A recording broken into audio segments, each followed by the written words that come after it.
Hi, இங்கே பாருங்கள், வெங்காயம் கட் பண்ணுறது எவ்வளோ ஈஸியாக கட் பண்ணுறேன்னு உங்களுக்கு சொல்லி தருவாங்க. இங்கே பாருங்கள், இப்படி ரெண்டாக கட் பண்ணிக்கோங்க. கட் பண்ணிவிட்டு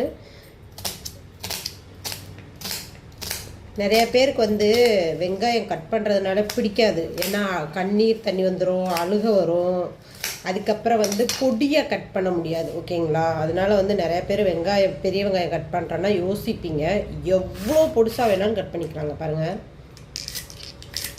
அதாவது ஆம்லேட் போடுறதுக்கு வேறு எதுக்காவது நம்ம பொடிசாக கட் பண்ணணும்னா ரொம்ப ரிஸ்க் எடுத்து கட் பண்ணணும் இல்லையா? இது அப்படி கிடையாது. சொடக்கு போடுற நிமிஷத்தில் கட் பண்ணிடலாம். அதுக்கு தான் இந்த வீடியோ போடுறேன். இதெல்லாம் ஒரு வீடியோவா அப்படின்னு யோசிக்காதீங்க, சரியா? எத்தனை பேருக்கு தெரியாமல் இருக்கலாம் இல்லையா? அதனால தான் இப்படி போடுறேன். ஓகே,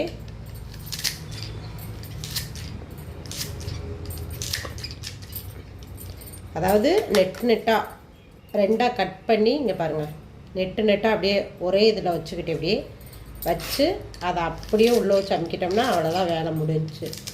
நல்ல பொடி பொடியாக வந்துடும் நமக்கு. எவ்வளோ 1 கிலோ வெங்காயத்தை கூட மிஞ்சி போனால் ஒரு 10 நிமிஷத்தில் நம்மளால் கட் பண்ண முடியுங்க. அதுக்காக தான் இந்த வீடியோ உங்களுக்கு போடுறேன். இங்கே பாருங்கள், எவ்வளோ மெலிசாக இருக்குது பார்த்திங்களா? இந்த பார்த்திங்களா, குட்டி குட்டியாக கட் பண்ணியாச்சு. எவ்வளோ குட்டியாக கட் பண்ணியாச்சு பார்த்திங்களா? இங்கே பாருங்கள், இவ்வளோ குட்டியாக நம்ம சீக்கிரம் கட் பண்ணிட முடியுமா? முடியாது இல்லையா? அதுக்கு தான் இன்னொரு வெங்காயம் எடுத்து நான் உங்களுக்கு கட் பண்ணி கட்டுறேன். ஓகே, இங்கே பாருங்கள், வெங்காயத்தை எடுத்துக்கிட்டேன். இப்போ நான் இது எதுக்கு உங்களுக்கு செய்ய போகிறேன் அப்படின்னா, இறால் எடுத்துகிட்டு வந்திருக்கேன், சரிங்களா? இறால் தொக்கு செய்யலாம் அப்படின்ட்டு பார்த்தேன். அதில் சின்ன வெங்காயம் உங்களுக்கு பெரிய வெங்காயம் எவ்வளோ சிறுசாக கட் பண்ண முடியுமோ அவ்வளோ சிறுசாக கட் பண்ணிக்கோங்கன்னு போட்டிருந்தாங்க. அதனால தான் சரி, ஓகே நம்ம செஞ்சு பார்க்கலாம் அப்படின்ட்டு கட் பண்ணுறேன். அதை தான் இங்கே பாருங்கள்.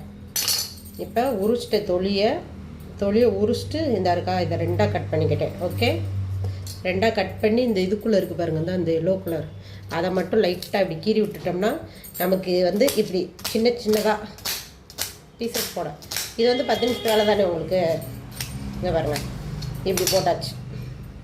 அப்படியே இந்த இப்படி இதாக இப்படி எடுத்தாச்சு. எடுத்துட்டு இப்போ இதுக்குள்ளே எவ்வளோ வைக்க முடியுமோ அதை வச்சு இப்படி ஒரு அமுக்கு, அவ்வளோதான்.